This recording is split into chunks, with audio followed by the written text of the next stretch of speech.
We're very close to the release of Shadow of the Year trade, so I think it would be very appropriate to share my thoughts going into this expansion.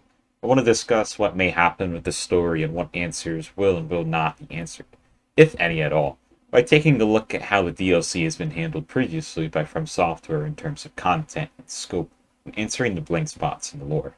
As you know if you've played Elden Ring, that there's quite a lot of gaps in Elden Ring, in which you don't quite understand what happened or what is happening. It feels quite fractured.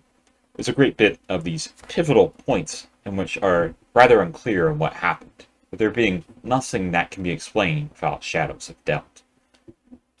There being all sorts of possibilities, who was involved and who did what. So what I want to do is go over the two trailers that we've been shown so far so we can make some speculation, not entirely baseless, as into who these characters are and what their motives and roles, what they might be in the DLC. But before I talk about that, firstly, I want to discuss how the two one-off DLCs for Dark Souls 1 and Bloodborne, how did they answer the questions from the main game? Well, Notorious of the Abyss did make some great connections and give insight into a detailed exploration of Notorious, one of the four Knights of Gwyn, whose legend is only hinted at in the main game. You encounter Notorious himself, revealing his fate and the corruption that overtook him, and playing a role in how it shaped the future. You gain a better understanding of the Abyss and the father of it, the tragedy of Ulasil after the corruption from the Abyss. Not going too in depth, moving on to Bloodborne. So with Bloodborne, you get more or less the same. You learn more of characters such as Ludwig, Lady Maria, and of course, Lawrence. You come to understand how the Beastly Scourge began with this further context. You gain a better understanding of the downfall and the consequences of the Healing Church, and the many tragedies that would befall them.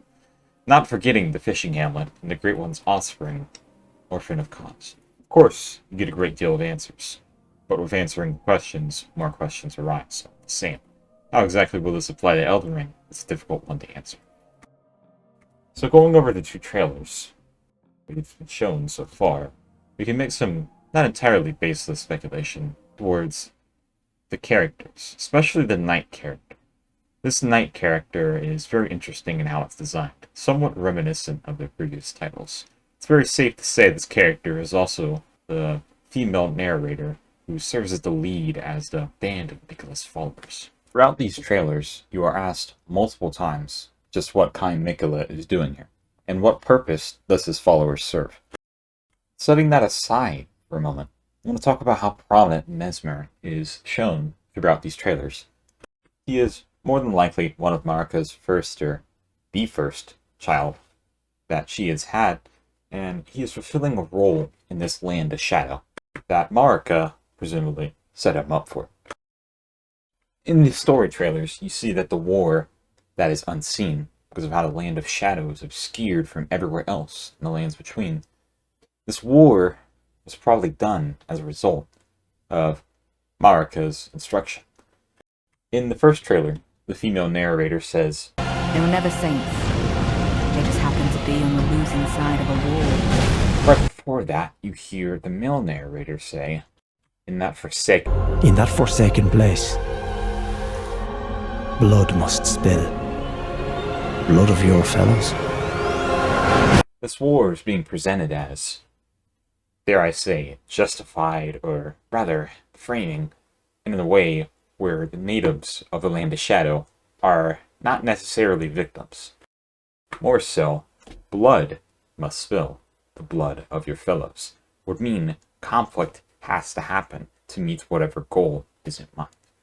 Perhaps this has to do with Marika ascending the godhood, or whatever Marika did originally in the Land of Shadow. So by putting two and two together, conflict must happen, the blood must be spilled of your fellows, and you see in the scene, which is obviously Marika ascending the godhood, through this seduction, this betrayal, which was probably because of some war or conflict in which a massive amount of inhabitants of the Land of Shadow were killed.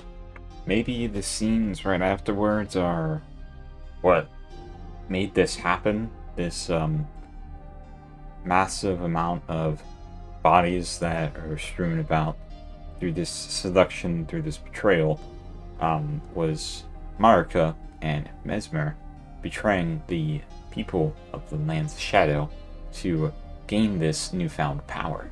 And maybe Marika left from there for whatever reason to continue to spread his tyranny across this Land of Shadow. This DLC makes you think Messmer is the main antagonist of the Land of Shadow, but I strongly believe that he is not the real endgame here. He is merely a tool. That title of the real big bad would extend to Miquella. Miquella is willing to sacrifice everything. His golden flesh, his blinding strength, even his fate to accomplish his dream. This dream requires a great deal of sacrifice to meet. After all, essentially, what I'm getting at is that Miquella will use anything at his disposal, including his party of followers' lives, to reach his goal, no matter the cost. Which, of course, you can draw parallels to another character from a rather famous dark fantasy manga. I think this theory is rather solid, but of course there is so much more to uncover, but with all that is present at the moment, I can only speculate so much. To conclude this, I think Messmer is a false flag. He is misleading you. He is not really the endgame, the big boss, the final boss. It is going to have to do with this eclipse that is looking like it's going to happen. And the consequences of this eclipse will be so severe that it will shake the lands between to its very core. After all, some corpses should be left well alone. Perhaps whatever happens when you bring back a certain corpse, such as Godwin, the Golden, you might not know just what will happen afterwards. And yeah, this is where I'm at with what's happening. This is my final thoughts before heading into Shadow the Erdtree. I will not be looking at anything else. I will not, probably won't be talking about anything else with Shadow the Erdtree. Previews should be coming out either today or tomorrow, whenever it was. I'm going to be avoiding that like it's Scarlet Rot, and I implore you to all do the same. That's up to you. Do what you want to do. I don't really care. And that's going to be the end of this video. Have a nice rest of your day.